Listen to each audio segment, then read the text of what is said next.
Bismillahirrahmanirrahim. Assalamualaikum warahmatullahi wabarakatuh. Kita bermohon semoga rahmat Allah senantiasa dicurahkan dan melahirkan keberkahan-keberkahan terbaik yang diridhai Allah Subhanahu wa taala. Pembahasan kita ini punya dua dalil. Dalil Quran dan dalil kebangsaan. Pasal 29 ayat yang kedua. Negara menjamin kemerdekaan tiap-tiap penduduk untuk memeluk agamanya masing-masing dan beribadah menurut agama dan kepercayaannya itu. Negara kita memang bukan negara agama. Comment, like, and share. Like, subscribe, share, and comment.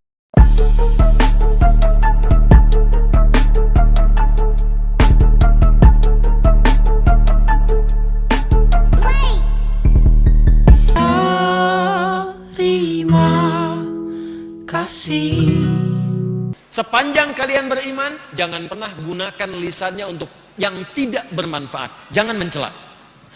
Sekarang ada nggak orang yang mengatakan beriman, di media sosial ada kegiatan saling mencela? Di media sosial ada yang sekarang bikin hoax. Sedangkan ayat larangan hoax itu dibuka dengan iman. La yaghtab ba'dukum ba'da, la yaghtab ba'dukum ba'da, itu jangan bikin hoax.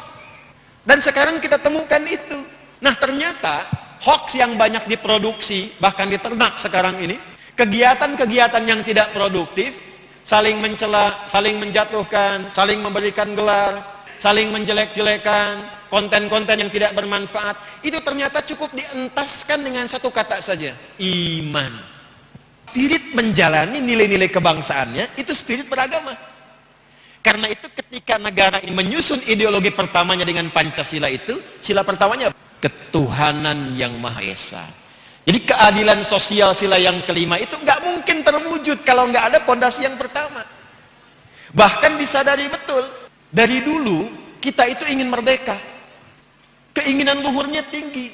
Tapi apa yang menyebabkan itu terwujud? Undang-undang kita mengakui atas berkat rahmat Allah yang Maha Kuasa. Dan dengan didorongkan oleh keinginan luhur. Jadi keinginan luhur itu bisa terwujud ketika ada atas berkat rahmat Allah yang Maha Kuasa. Karena itu kalau satu negara ingin makmur, satu negara ingin mendapatkan nilai-nilai berkeadilan, kesejahteraan, kemanusiaan yang beradab, ingin menyatu dalam kebaikan, maka pondasi yang harus dikuatkan itu adalah nilai-nilai keimanan dan ketakwaan. Ketuhanan yang Maha. Insan beriman itu tidak sekedar bicara. Perhatikan hadis Nabi.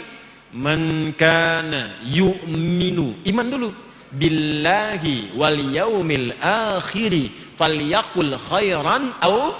Anda merasa beriman kepada Allah dan dihisab di hari akhirat, maka buktikan keimanan itu nampak lewat lisan. Apa pembicaraannya? Katakan yang baik, yang bermanfaat, tak mampu diam. Karena itu ketika turun ayat-ayat tentang lisan, itu yang dibuka pertama imannya dulu. Hei insan beriman, berbakti, berkontribusi, melahirkan hal yang positif untuk bangsa, itu bagian dari ibadah bagi keyakinan umat Islam. Karena di mana bumi dipijak, di situ kita punya kewajiban untuk memakmurkannya. Jadi kalau kita ingin mencoba memakmurkan negeri, sebelum kita bicara dengan yang makro, nanti ada di hadis Muslim. 4 bagian dari Quran yang bisa digunakan untuk membangun bangsa. Kalau kita ingin bagus, gunakan 4 pilar ini. 1, kuatkan ekonominya. Yang kedua, stabilkan politik, hukum dan keamanannya. Yang ketiga, kuatkan pendidikannya. Dan yang keempat, di atas semua itu, kuatkan pondasi keimanannya dan ketakwaan kepada Allah Subhanahu wa taala. Mudah-mudahan kalau itu bisa dilakukan, baldatun thayyibatun wa rabbun ghafur. Politik dan ekonomi di negara kita saat ini, bagaimana Pak? Apakah seburuk itu dan ihdinas siratal mustaqim itu kita kembali di jalan yang lurus dengan pijakan-pijakan yang ada? Ihdinas siratal mustaqim itu menggambarkan 3. Anda punya kekuatan pijakan, Anda punya kekuatan pegangan, Anda punya kekuatan payung. La haula wala quwata illa billah. Bahasa sederhananya kalau kita ngelihat situasi Indonesia masuk ke dalam skenario pecah belah adu domba.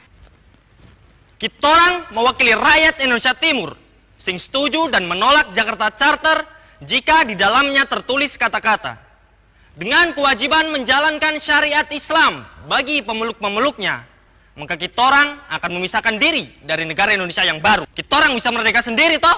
Yang kita pastikan tidak ada kata kafir dalam konstitusi. Yang kita pastikan tidak ada kata kafir dalam undang-undang.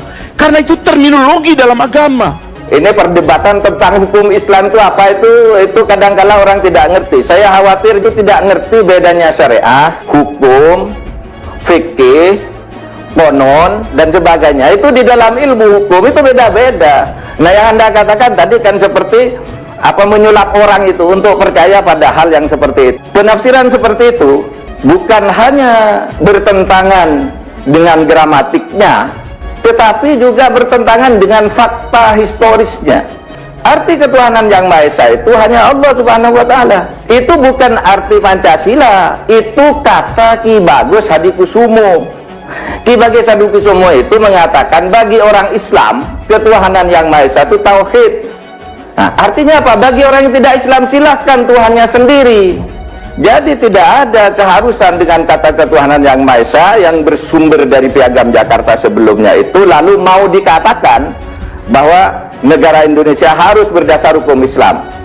Radikal ini berbahaya sekali. Makanya orang Indonesia ini harus belajar dari negara-negara Arab. Runtuhnya negara-negara Arab Timur Tengah, bagaimana runtuhnya Libya, bagaimana runtuhnya Suriah, bagaimana negara-negara Arab kacau balau. Rakyatnya dihasut untuk memusuhi pemerintah yang sah. Rakyatnya dihasut. Kita ambil satu contoh aja, Muammar Gaddafi. Muammar Gaddafi itu kurang sejahtera apa rakyatnya? Kalau lahir dibiayai, rumah sakit gratis, kesehatan gratis, pendidikan gratis, air gratis, listrik gratis, tapi rakyatnya dihasut untuk menggulingkan pemerintah yang sah. Ini yang menurut saya mengancam. Survei Saiful Mujani menyatakan 87% penduduk Indonesia itu menghendaki Pancasila dasar negara. 9% itu ingin diganti negara Islam. 4% menyatakan tidak tahu. 9% itu berapa Bang? 24 juta. Dan ini kalau berteriak semua, repot kita. Nah, sekarang khutbah-khutbah di masjid BUMN. Dari 100 khotib itu 41 khutbahnya itu intoleran. Ini hasil survei nih, di masjid-masjid BUMN. 8 dari 41 itu anti nation state. Tidak mau negara kebangsaan, negara demokrasi tidak mau. Ini hasil BUMN. Lalu ini hasil penelitian yang lebih ilmiah.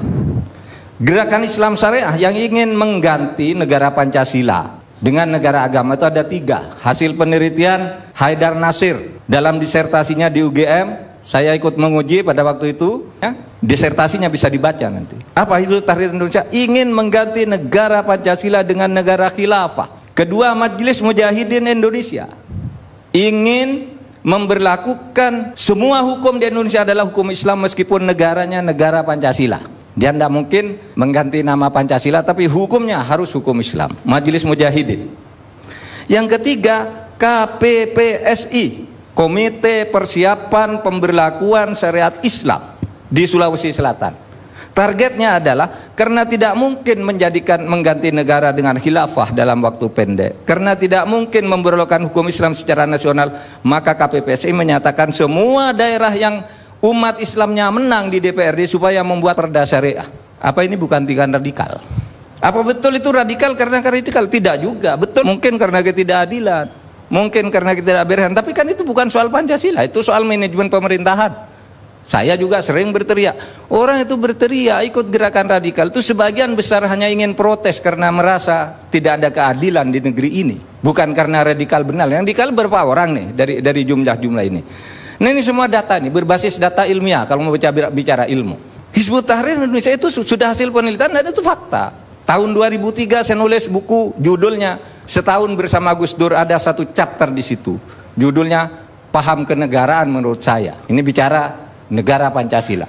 Tahun 2007 melalui buku Fiqhus Siyasah, Fikih Politik Menurut Islam. Ini ditulis oleh Saudara Ridwan HR, diterbitkan oleh Fakultas Hukum UI. Saya memberi pengantar di situ, mengingatkan. Ini tahun 2007, bulan Agustus. Mengingatkan saya, ada gerakan Hizbut Tahrir ingin mengganti negara Indonesia. Ini fakta, mereka tidak pernah bantah. Hadanallahu wa iyyakum ila dinil haq. Billahi taufiq wa hidayah. Assalamualaikum warahmatullahi wabarakatuh. Takbir. Takbir. Takbir.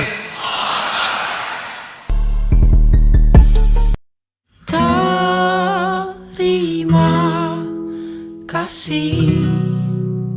Kalian mohon undur diri. Subhanakallahumma wa bihamdika asyhadu an la ilaha anta astaghfiruka wa atubu ilaik. Billahi taufiq wal hidayah. Wassalamualaikum warahmatullahi wabarakatuh. Waalaikumsalam warahmatullahi wabarakatuh.